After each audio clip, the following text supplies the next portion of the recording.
Jayapriya story, एक अनमोल सफर कहानियों का।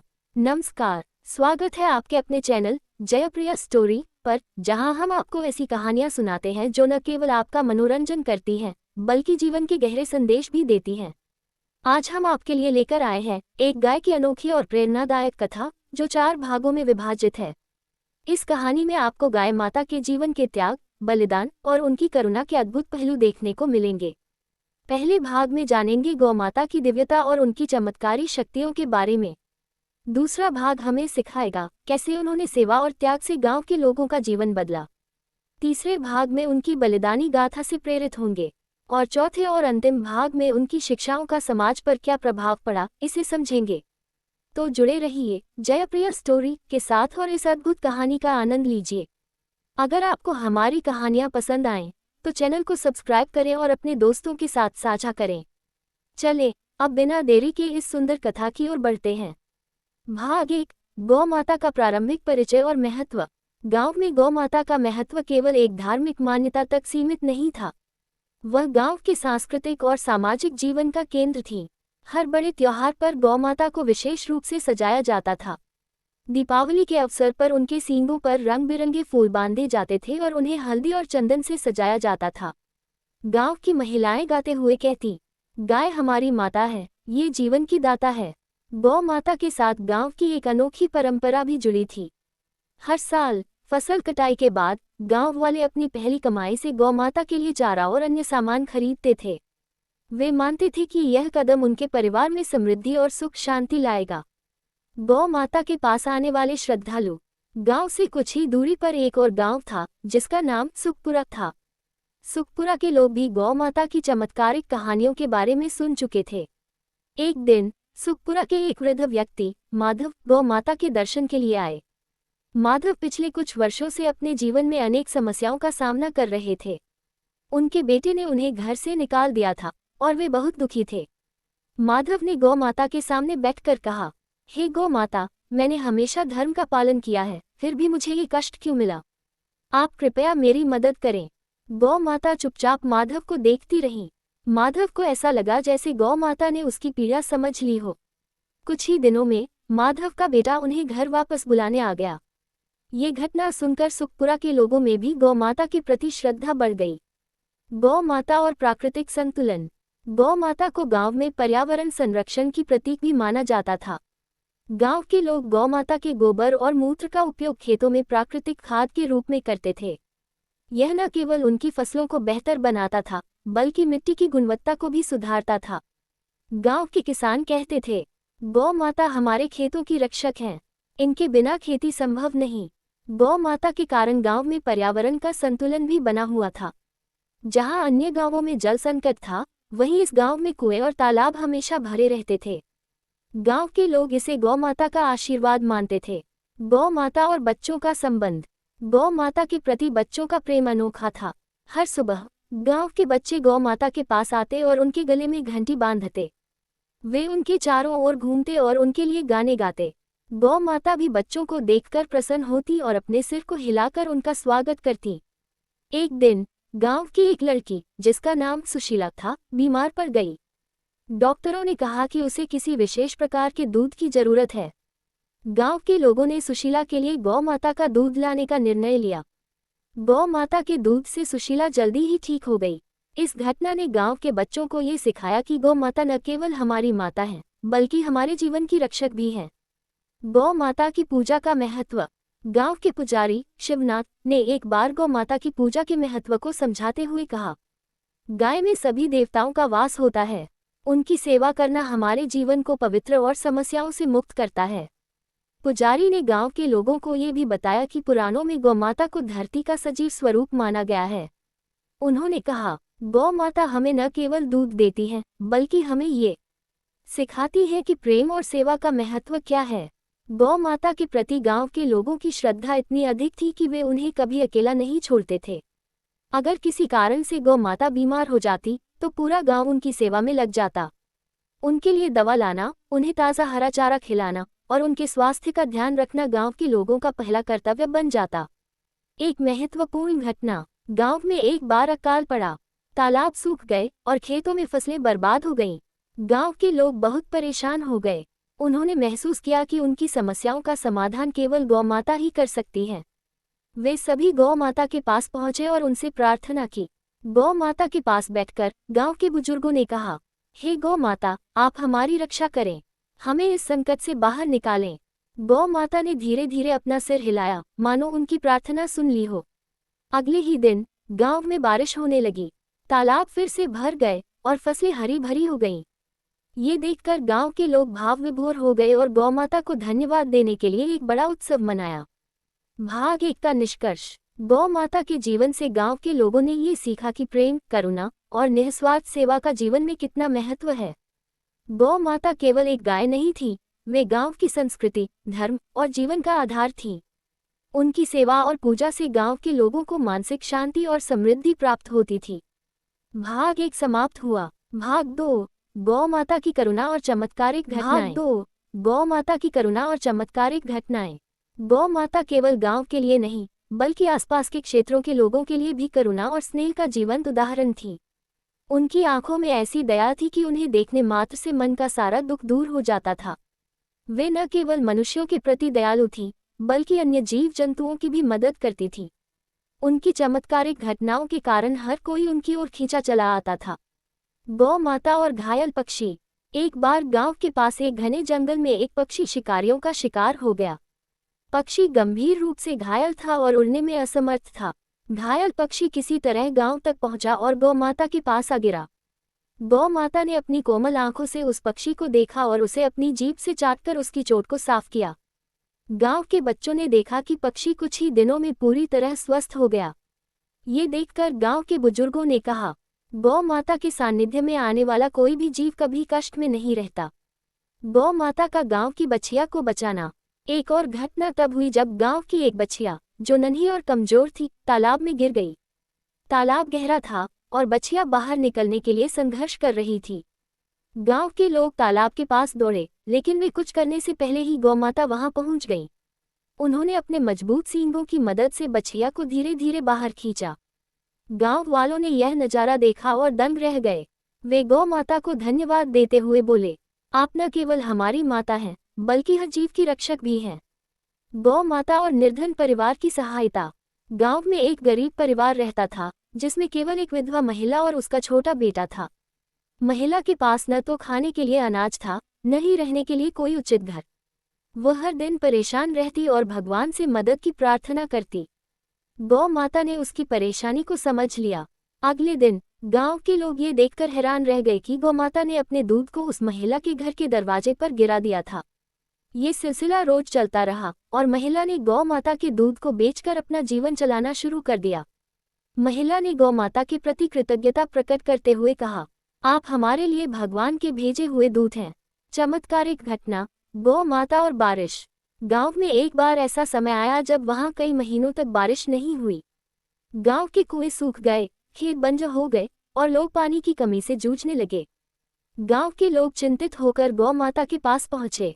उन्होंने गौ माता से प्रार्थना करते हुए कहा, हे गौ माता, आप हमारी आखिरी आशा हैं, कृपया हमारी मदद करें। गौ माता ने ध्यानपूर्वक उनकी प्रार्थना सुनी।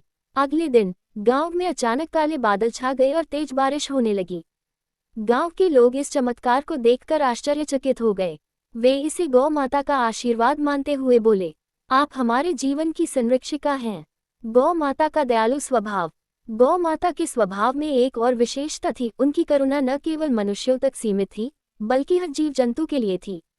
गांव के कुत्ते, बिल्लियां और अन्य जानवर गौ माता के पास जाकर अपनी भूख मिटाते थे। गौ माता बड़े प्रेम से उन्हें अपने पास आने देती और चुपचाप उनके लिए चारा छोड़ देती। ये देखकर गांव के बच्चे कहते थे, गौ माता हमें सिखाती है कि हमें हर जीव से प्रेम करना चाहिए।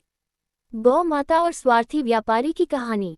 गांव के पास एक स्वार्थी व्यापारी रहता था, जो धन कमाने के लिए किसी भी हद तक जा सकता था। उसने गौ माता को खरीदने की योजना बनाई ताकि वह उनके दूध को ऊंचे दाम पर बेच सके। एक दिन वह गांव आया और लोगों से गौ माता को बेचने का प्रस्ताव रखा। गांव के लोग चौंक गए और बोले, गौ माता कोई वस्तु नहीं है जिन्हें बेचा या खरीदा जा सके। लेकिन व्यापारी ने जोर दिया और गौ माता को अपने घर ले जाने की कोशिश की। जैसे ही उसने गौ माता को पकड़ने की कोशिश की, अचानक उसकी आंखों के सामने अंधेरा छा गया। वह अपनी दृष्टि खो बैठा। वह घबरा गया और रोते हुए गौ माता से क्षमा मांगने लगा। गौ माता ने अपनी दयालुता दिखाते हुए उसे माफ कर दिया और उसकी दृष्टि वापस लौट आई। व्यापारी ने गांव के लोगों से वादा किया कि वह कभी भी स्वार्थपूर्ण काम नहीं करेगा। गौ माता का प्रेरक संदेश। गौ माता की यह चमत्कारिक घटनाएं केवल कहानियां नहीं थीं, बल्कि जीवन के लिए प्रेरणा थीं। उन्होंने सिखाया कि प्रेम, करुणा और सेवा के माध्यम से ही जीवन के सभी कष्टों को दूर किया जा सकता है। गांव के बच्चे, बड़े और बुजुर्ग सभी गौ माता के इस संदेश को अपने जीवन में उतारने की कोशिश करते थे। भाग 2 का निष्कर्ष। गौ माता ने अपने चमत्कारिक कार्यों से यह सिद्ध कर दिया कि वे न केवल एक गाय हैं, बल्कि जीवन के गहरे रहस्यों की शिक्षा देने वाली देवी हैं। उनके हर कार्य में करुणा, दया और सेवा का भाव था, जो हर किसी को प्रेरित करता था। गांव के लोग गौ माता की इन घटनाओं को पीढ़ी दर पीढ़ी सुनाते रहे, ताकि उनकी शिक्षाएं हमेशा जीवित रहें। भाग 2 समाप्त। भाग 3, गौ माता का त्याग और बलिदान। भाग 3, गौ माता का त्याग और बलिदान। गौ माता न केवल करुणा और चमत्कार की मूर्ति थी, बल्कि उनका जीवन त्याग और बलिदान का प्रतीक भी था। उनके जीवन की कई घटनाएं इस बात की साक्षी थीं कि उन्होंने हमेशा दूसरों की भलाई के लिए अपने सुखों का त्याग किया। उनके बलिदान की कहानियां गांव के हर व्यक्ति के दिल में गहराई से बसी हुई थी। गौ माता और भूख से पीड़ित गांव। गांव में एक बार भयंकर अकाल पड़ा। तालाब सूख गए, फसलें बर्बाद हो गईं और लोगों के पास खाने के लिए अनाज भी नहीं बचा। गांव के लोग हर दिन भूखे पेट सोने को मजबूर हो गए। गौ माता भी इस कठिन समय में भूखी रही, लेकिन उन्होंने कभी शिकायत नहीं की। गांव के बुजुर्गों ने गौ माता से कहा, हे गौ माता, हम आपकी सेवा नहीं कर पा रहे हैं, हमें माफ कर दीजिए। गौ माता ने अपनी दयालु आंखों से उन्हें देखा, मानो कहना चाह रही हूं कि यह समय भी बीत जाएगा। एक दिन गांव के एक किसान ने गौ माता के गोबर से खाद बनाकर सूखी जमीन पर डाला। कुछ ही दिनों में वहां घास उगने लगी। गांव वालों को समझ में आया कि गौ माता ने अपने गोबर और मूत्र के माध्यम से खेतों को जीवन दान दिया है। वे गौ माता के बलिदान को देखकर भावुक हो गए और बोले, आपने अपनी तकलीफ सहकर हमारी भूख मिटाई, यह आपका अमूल्य बलिदान है। गौ माता का दूध और बीमार बच्चा। गांव के एक गरीब परिवार में एक बच्चा गंभीर रूप से बीमार था। डॉक्टरों ने कहा कि बच्चे की जान केवल गौ माता के दूध से बचाई जा सकती है। लेकिन समस्या ये थी कि गौ माता उस समय भूखी थी और दूध नहीं दे पा रही थी। गांव के लोगों ने अपनी बची खुची घास उन्हें खिलाई। गौ माता ने खुद को भूखा रखते हुए अपनी सारी ऊर्जा लगाकर दूध उत्पन्न किया। गांव वालों ने वह दूध बच्चे को पिलाया और कुछ ही दिनों में वह पूरी तरह स्वस्थ हो गया।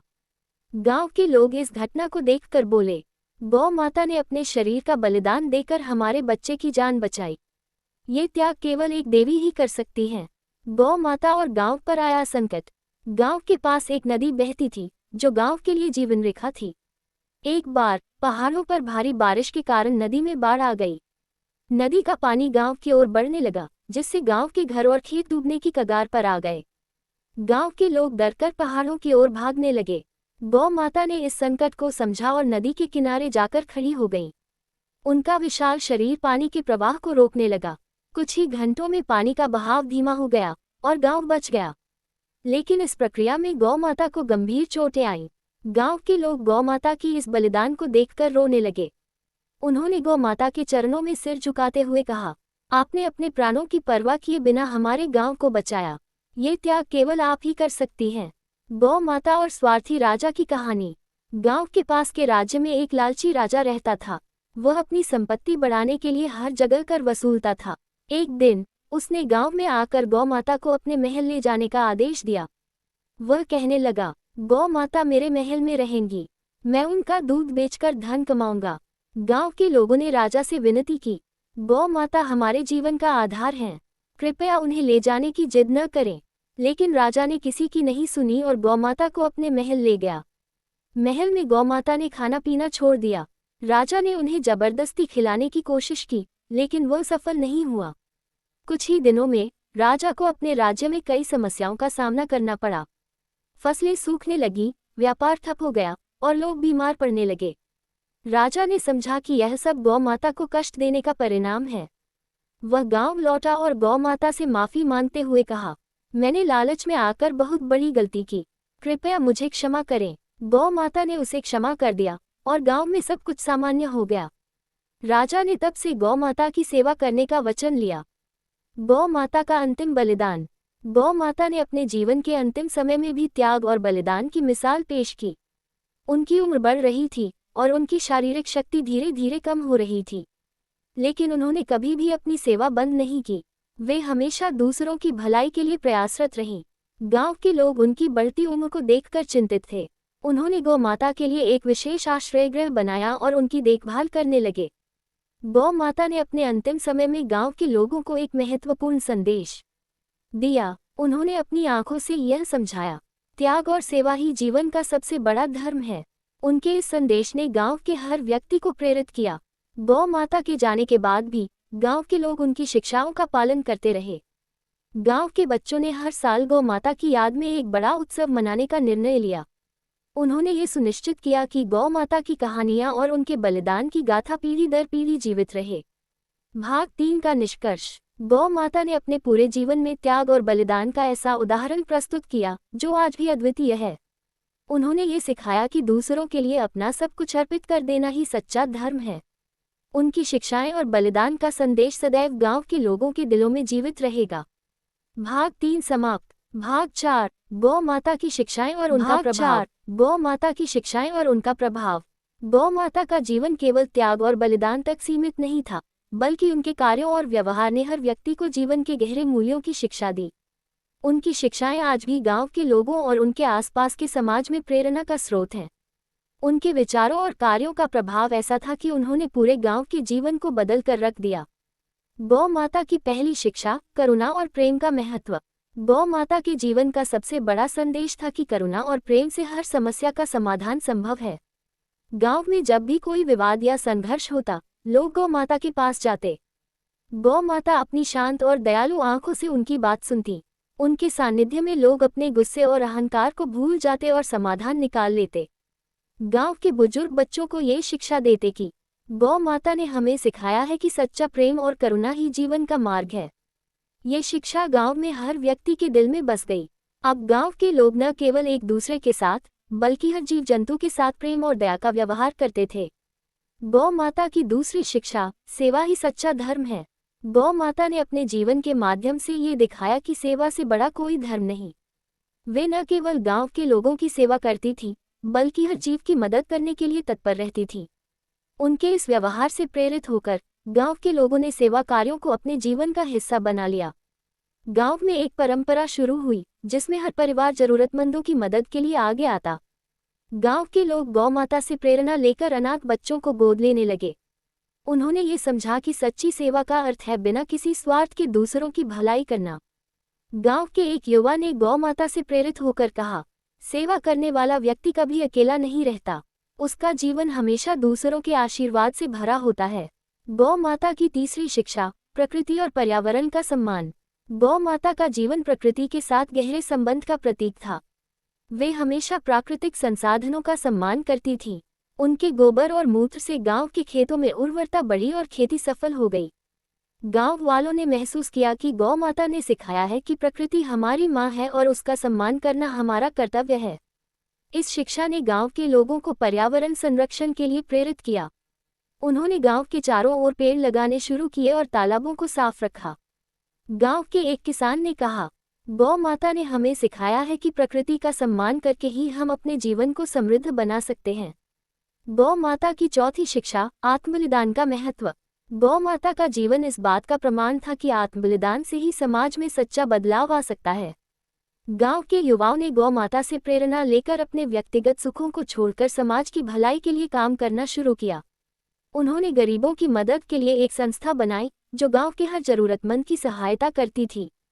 गांव के एक युवा ने अपने जीवन के बारे में बताया, मैंने गौ माता से सीखा कि दूसरों की खुशी के लिए अपने आराम को त्याग देना ही सच्चा बलिदान है।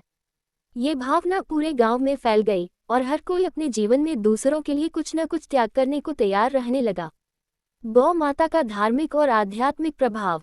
गौ माता केवल सामाजिक और प्राकृतिक शिक्षाओं तक सीमित नहीं थी, उनका जीवन गहरी आध्यात्मिकता का प्रतीक था। गांव के लोग उन्हें देवी का स्वरूप मानते थे और उनकी पूजा करते थे। गौ माता के सानिध्य में लोगों को मानसिक शांति मिलती थी। गांव में हर साल गौ माता के नाम पर एक बड़ा उत्सव मनाया जाता। इस उत्सव में सभी लोग एकत्र होते और गौ माता की शिक्षाओं को याद करते। गांव के पुजारी ने एक बार कहा, गौ माता केवल एक गाय नहीं है, वे हमारे जीवन को सही दिशा देने वाली मार्गदर्शक हैं। इस आध्यात्मिक प्रभाव ने गांव के लोगों के जीवन में स्थायी सकारात्मक बदलाव लाए। वे अधिक शांत, संतुष्ट और संतुलित हो गए। गौ माता के प्रति अगली पीढ़ी की श्रद्धा। गौ माता का प्रभाव केवल उस समय तक सीमित नहीं रहा जब वे जीवित थीं। उनकी कहानियां गांव के बच्चों को सुनाई जाती ताकि वे भी उनकी शिक्षाओं का पालन कर सकें। गांव के एक बुजुर्ग ने कहा, गौ माता की शिक्षाएं हमारे बच्चों को एक अच्छा इंसान बनने में मदद करेगी। बच्चे गौ माता की कहानियों को सुनकर प्रेरित होते और अपने जीवन में करुणा, प्रेम और सेवा का पालन करते। वे कहते, हम गौ माता की शिक्षाओं को कभी नहीं भूलेंगे और इसे अपनी अगली पीढ़ी को भी सिखाएंगे। भाग 4 का निष्कर्ष। गौ माता की शिक्षाएं न केवल गांव के लोगों के लिए बल्कि पूरे समाज के लिए एक आदर्श बन गईं। उनके द्वारा सिखाए गए प्रेम, करुणा, सेवा और त्याग के मूल्य आज भी गांव के हर व्यक्ति के जीवन में जीवित हैं। उनका प्रभाव ऐसा था कि उन्होंने एक साधारण गांव को एक आदर्श समाज में बदल दिया। गौ माता की यह कहानी हमें सिखाती है कि एक जीवन जब दूसरों के लिए जिया जाए तो वह जीवन सभी के लिए प्रेरणा बन जाता है। उनकी शिक्षाओं और उनके बलिदान की गाथा सदियों तक जीवित रहेगी। भाग 4 समाप्त। पूरी कहानी समाप्त। हर हर महादेव, जय शिव शंभू।